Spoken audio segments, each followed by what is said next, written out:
రాష్ట్రంలో రైతులు తీవ్ర అవస్థలు పడుతున్నా పట్టించుకునే స్థితిలో కూటమి ప్రభుత్వం లేదని విమర్శించారు మాజీ సీఎం వైఎస్ జగన్. రైతులు ఆత్మహత్యలు చేసుకునే పరిస్థితి ఏర్పడిందన్నారు.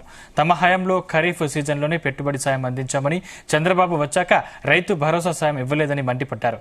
కేంద్రం ఇచ్చే 6,000 కాకుండా మరో 20,000 రూపాయలు ఇస్తామని చంద్రబాబు అన్నారు. మోదీ ఇచ్చారు కానీ చంద్రబాబు ఎగ్గొట్టారని విమర్శించారు వైఎస్ జగన్.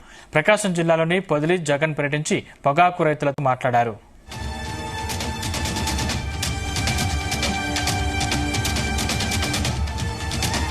రాష్ట్రంలో ఈరోజు రైతులు పడతా ఉన్న అవస్థలు ఎలా ఉన్నాయి అంటే, రాష్ట్రంలో రైతుని ఇవాళ పట్టించుకునే పరిస్థితిలో ప్రభుత్వం లేని కారణంగా రైతులు ఆత్మహత్యలు చేసుకుంటా ఉన్న పరిస్థితులు మన రాష్ట్రంలో కనిపిస్తా ఉన్నాయి. ఈరోజు ఈ సీజన్లోనే ఈ జిల్లాలోనే ఇక్కడే 2 ఆత్మహత్యలు చేసుకున్న సన్నివేశం మధ్య ఈరోజు ఈ జిల్లాలో నేను మాట్లాడుతూ ఉన్నా. ఈరోజు ఇక్కడే 2 ఆత్మహత్యలు చేసుకున్న పరిస్థితులు.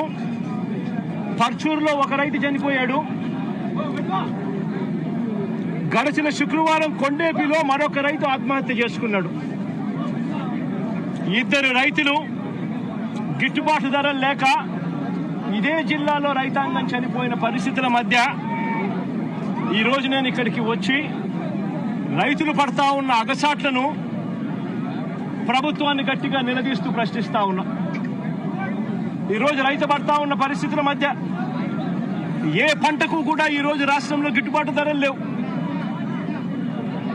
వరి ప్రొక్యూర్మెంట్ మొన్న చేశారు.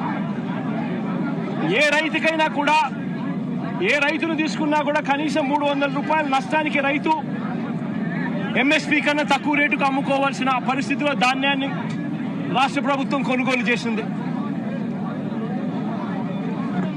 వరి దగ్గర నుంచి మొదలు పెడితే మిరప, పత్తి, జొన్న, కందులు, మినుములు, పెసలు, మొక్కజొన్న, సజ్జ, రాగులు, వేరుశనగ, అరటి, చీని, పొగాకు, కోకో, ఏ పంట తీసుకున్నా కూడా రైతన్నకు ఈరోజు గిట్టుబాటు ధరలు రాని పరిస్థితి ఈరోజు రాష్ట్రంలో కనిపిస్తా ఉంది.